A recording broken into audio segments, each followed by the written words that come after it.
Good morning guys! So before tayo pumunta dito sa poultry ay inayos muna natin ang mga dapat nating gawin dun sa egg room at sa mga deliveries natin ngayon. Sa egg room guys ay pinalagyan ko ng label yung lahat ng mga deliveries today dahil medyo dumami yung deliveries natin today at saka para hindi mamali yung mga tao natin sa pag-deliver sa ating mga customers.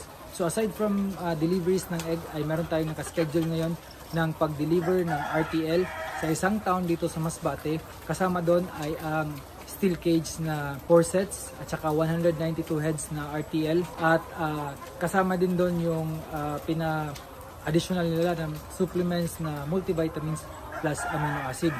So itong deliver namin guys ay livelihood program sa isang town dito nga sa amin, and then kami yung napiling supplier ng kanilang ipuput up na poultry. So as a supplier guys ay na-happy ako na maging part ng livelihood programs, especially yung beneficiaries ay mga excited at saka interested talaga sa project. So ganado ako mag-support sa kanila pag mga ganong mga bagay. Aside sa mga products ay nakaka-avail din ng services namin yung mga sinusuplayan namin ng RTLs at saka ng mga steel cage. So meron kaming after sales kumbaga. So if ever may problema sa inyong mga manok at galing sa amin yung mga materials nyo ay automatic kami nag-a-assist sa inyo. So hindi namin guys ma-assist or hindi kami masyado nagbibigay ng mga opinion or mga services sa mga hindi namin kabisadong mga manok kasi iba-iba yung medication program, vaccination program ina-undergo ng mga manok. Ngayon guys ay medyo tumaas yung demand ng itlog pero nung mga nakaraang araw ay medyo mahina yung demand. Pero hindi pa ito masyado hihina dahil papunta pa lang tayo sa holiday. So maraming occasions, maraming party. Kaya ini-expect natin na tataas pa yung demand ng itlog or kung hindi man ito tumaas ay kumbaga magiging sakto lang, hindi masyado mataas yung demand or hindi din masyado mababa ang demand. Pero guys, naisip ko kapag umabot sa point na medyo mahirap talaga yung demand or taghirap talaga mag-dispose ng itlog, yung mga nag-wholesale din sa atin, humihina din yan sila. So hindi masyado kumukuha ng itlog or very limited lang yung kinukuha na itlog sa atin. So yung nangyayari, tayo yung mga farmers ang natatambakan. Yung problema lang natin dito guys, hindi natin pwedeng hinaan yung pagkuha ng mga feeds sa ating mga suppliers, mga agri-vet suppliers natin. Sa ibang town or sa ibang provinces, since malaki yung organization nila ng egg industry organization, meron silang ginagawa na buyback. For example, may isang agri-vet store na supplier sa isang poultry. Kapag medyo mahina or marami yung stocks ng poultry, ay yung supplier, binibili niya yung itlog. So, in other words, nagsishare ng burden yung mga suppliers, yung mga agri-vet sa farmer. Hindi dito sa aming setup na sa mga panahon na mahina yung bentahan ng itlog, yung kumikita lang talaga yung mga suppliers ng mga feeds. So, ang nangyayari guys, dahil sa mababa yung presyo at mahina yung demand, nababaon sa utang yung mga farmers natin sa mga suppliers, which is yan yung pwede nating sana na ma-eliminate. Kaya sa mga suppliers, sa mga agri-vet stores na gustong magpunta dito sa akin, magbisita dito sa akin, yan yung pinopropose ko na sana sa pagtaghirap na pag-dispose ng itlog ay tulungan din kami ng mga suppliers, mga agri-vet stores na maipush yung products namin. Otherwise, hindi din kami kikita. So kapag malulugi kami, malulubog sa utang yung mga farmers natin, so hindi makakabayad sa suppliers. For me, it's a chain of responsibilities. Sana sa mga times no na kahirapan din or taghirap din na makadispose ng mga produkto ay kasama din sana yung mga suppliers. Kasi kumikita din naman sila sa mga farmers eh.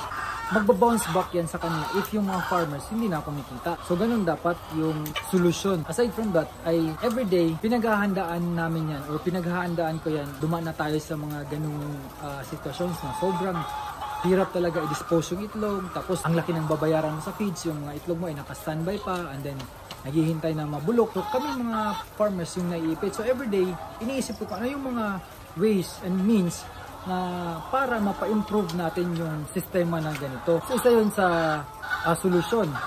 And then another solution, walang choice yung ibang mga farmers kundi maghanap ng mga suppliers na mababa yung presyo pero maganda yung quality. Para sa mga times nga na taghirap ay makasurvive din sila, makapaglaro sila ng presyo, mabigay ng mura sa mga end users, sa mga wholesalers. So yun yung palagi namin pinaghahandaan. So hindi lang tayo maghanda sa glory days or sa mga araw na mataas ang presyo ng itlog, sa mga araw na malaki yung kita natin, sa mga araw na mataas yung demand ng itlog. Dapat nating paghandaan yung mga worst case situations. So doon tayo dapat matakot. Kanina may kausap akong mga big egg traders dito sa Masbate. So in terms of big traders, ito yung quantity or yung volume ng nadidispose nilang produktong itlog. So yung isa merong weekly nasa 1,400 trays, yung isa may weekly 1,500, yung isa 800, 900 trays. So more or less nagdi-dispose sila ng nasa 4,000 trays a week. So kinausap ko sila about commitment na what if isa kami sa consider nilang supplier ng egg. Okay naman daw sila as long as yung flow ng stocks ay hindi lang mabibitin. So yun lang yung pakiusap nila. At saka dapat ay price adjustments din dahil tutulong din daw sila maghanap ng mga suppliers ng feeds, makakamura yung farm. Parang ganun lang, give and take lang. So yun yung pinaka magandang relationship between the supplier and the consumer, or the supplier and the producer, na dapat give and take lang yung relationship nila. So hindi yung isa magsasuffer, yung isa happy-happy. So dapat hindi ganon.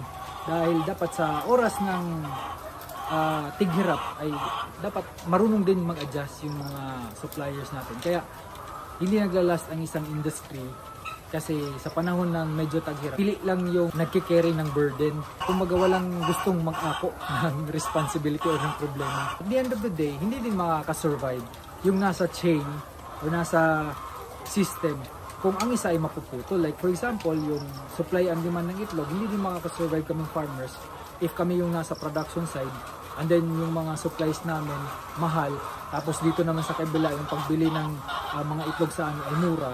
So kami yung maiipit. So mapuputol talaga yung chain. Marami yung mga farmers na hihinto, marami din yung mga farmers na mababankrupt. So yun yung ending. I think that's not a happy ending. So ngayon, continue tayo ng hanap ng mga ways and means kung paano natin mapapamura yung ating mga produkto, kung paano natin mapapaganda yung ating mga serbisyo, kung paano natin ma-maintain yung taas na quality ng kalusugan ng ating mga alaga para mabigyan tayo ng magandang harvest. At the same time, mag-innovate din tayo kung paano talaga na mapapamura na in good quality yung ating mga products. So sana yung mga suppliers natin ay maki-cooperate, mag-reach out, mga gobyerno natin if ever meron tayong programs, dahil hindi lang naman ito sa isang sector or sa isang industry, but it will also affect the whole food sustainability ng ating country. So guys, maraming salamat sa panonood nyo ng video nito at sana ay may natutunan naman kayo about layer poultry farming. Happy poultry farming! Bye!